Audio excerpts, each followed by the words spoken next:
देखिए, आतंकवादी क्यों कहा? क्योंकि आतंकवादियों के बीच में रहते हैं, आतंकवादी सोच के लोग हैं और आतंकवादी विचारधाराओं से जुड़े हैं। इसलिए आतंकवादी सोच के लोगों को आतंकवादियों की नगरी पाकिस्तान भेज देना चाहिए। किराए का पैसा मुझसे भारत सरकार ले ले, उत्तर प्रदेश सरकार ले ले, टिकट कटा दे, या कहे तुम्हें किसी खाते में उनके लिए भिजवा दूं और उन्हें तत्काल कटा के उन्हें पाकिस्तान भिजवा दीजिए। क्योंकि आतंकवादियों के बीच में रहने वाला जो देश का दुश्मन है, भारत का विरोधी है, भारत बांटना चाहता है, भारत का विनाश करना चाहता है, हिंदुओं को लड़ा के समाप्त करना चाहता है, जाति के आधार पर, संप्रदाय के आधार पर, व्यवस्था के आधार पर जो व्यक्ति कहीं न कहीं से उपद्रव मचा रहा है, ऐसे लोगों को हम बार बार कहते हैं कि आप सारे लोग उपद्रव मत कीजिए, क्योंकि आपके उपद्रव करने से देश बिगड़ रहा है। देश को बिगाड़ने का काम मत कीजिए, क्योंकि अगर ऐसा होता है, इसलिए इनको तत्काल पाकिस्तान भेज देना चाहिए। केंद्र सरकार को कार्रवाई करनी चाहिए।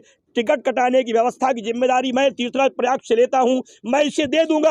मैं सारे देश के मीडिया के लोगों से निवेदन करता हूं कि मौनी महाराज के पास भिक्षा मांग करके पैसा इकट्ठा होता है, लेकिन टिकट कटाने भर का पैसा मांग के पाकिस्तान जाने के लिए इस आतंकवादी सोच के नेता को पाकिस्तान भेजने की व्यवस्था कराएं, क्योंकि इसका हिंदुस्तान में रहने का अब कोई अधिकार नहीं है। देश को बांटना चाहता है, मिटाना चाहता है, लड़ाना चाहता है। राम को एक अपमानित करने का इसने कसम खा लिया है। रामचरितमानस अपमान करके इसने देश का वो अपमान किया है जो बर्दाश्त नहीं किया जा सकता। आज पाकिस्तान की घटना बताएं, मैंने पेपर में पढ़ा है, वहाँ के इस्लाम को स्वीकार करने वाले लोगों ने, इस्लामिक व्यक्ति द्वारा एक बयान दिया गया, उसे थाने घसीट के मार डाला लोगों ने।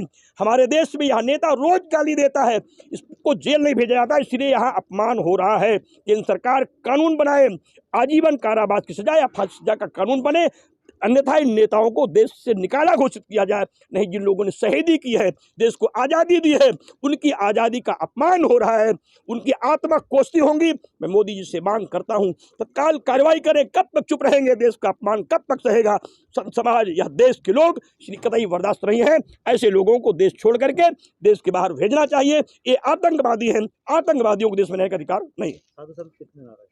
इसलिए नाराज बार बार अपमान होते होते अब अपमान की सीमा सहने योग्य नहीं है।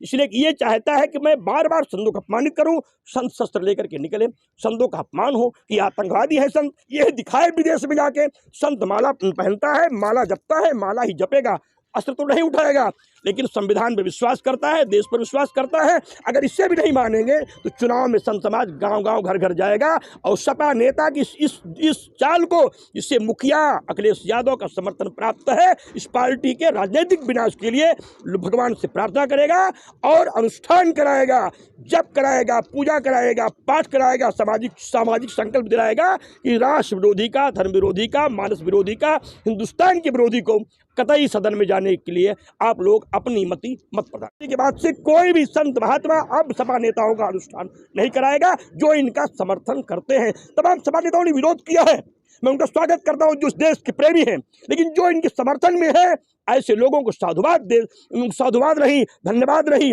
अब निंदा भी पात्र नहीं। वो सब आतंकवादी सोच के लोग हो गए हैं। ऐसे लोगों को आतंकवादियों की फौज के पीछे ही जाना चाहिए, यहाँ रहने की कोई आवश्यकता नहीं है। पाकिस्तान चले जाएं। अब हमारे मठ मंदिरों में उनका प्रवेश वर्जित होगा, उनका पूजा पाठ नहीं होगा।